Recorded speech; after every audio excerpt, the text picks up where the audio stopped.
Allah kalau ingin membukakan ma'rifat kepada seorang hamba, maka Allah tidak memandang hambanya sedang beramal atau tidak beramal.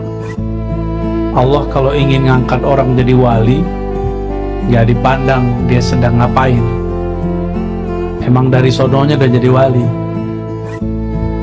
Terus kalau Allah memberikan ma'rifat kepada kita, pengetahuan atau pengalaman rohani,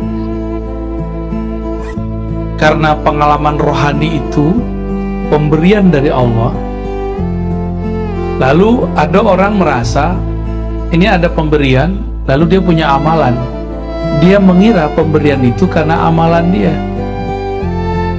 Ada orang bertemu Nabi SAW dalam mimpinya, dia merasa dia bertemu Nabi karena banyak amalan sholawat.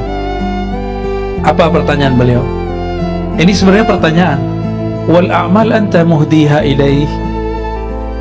Amalan itu, anta itu sebenarnya a-nya double. Anta muhdiha ilaih.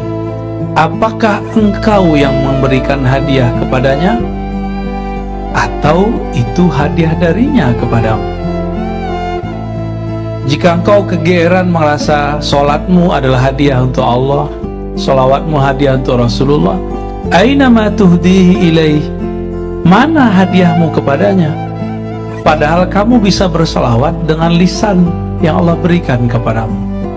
Kamu bisa bersolawat dengan nama-nama yang mana nama itu Rasulullah yang mengajarkan kepada guru-gurumu.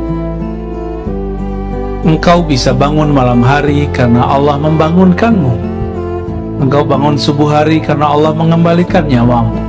Engkau bisa berbagi harta karena harta itu Allah rezekikan kepadamu. Lalu manakah hadiahmu kepada Allah? Apakah pantas engkau mendapatkan atau meminta pahala dari amalanmu? Itu lanjutannya Bang Dik. Pantaskah kita beli surga dengan sholat yang tidak khusyuk itu? Pantaskah kita kemudian merasa saya ketemu Rasulullah karena sholawat saya?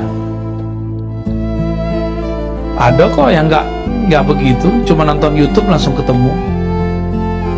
Ya,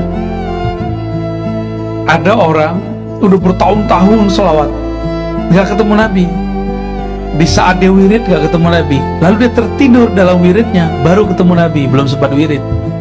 Allah lagi kasih tahu, kamu diberikan ini bukan karena wiridanmu, tapi wiridmu itu pertanda kamu akan diberikan warid ini.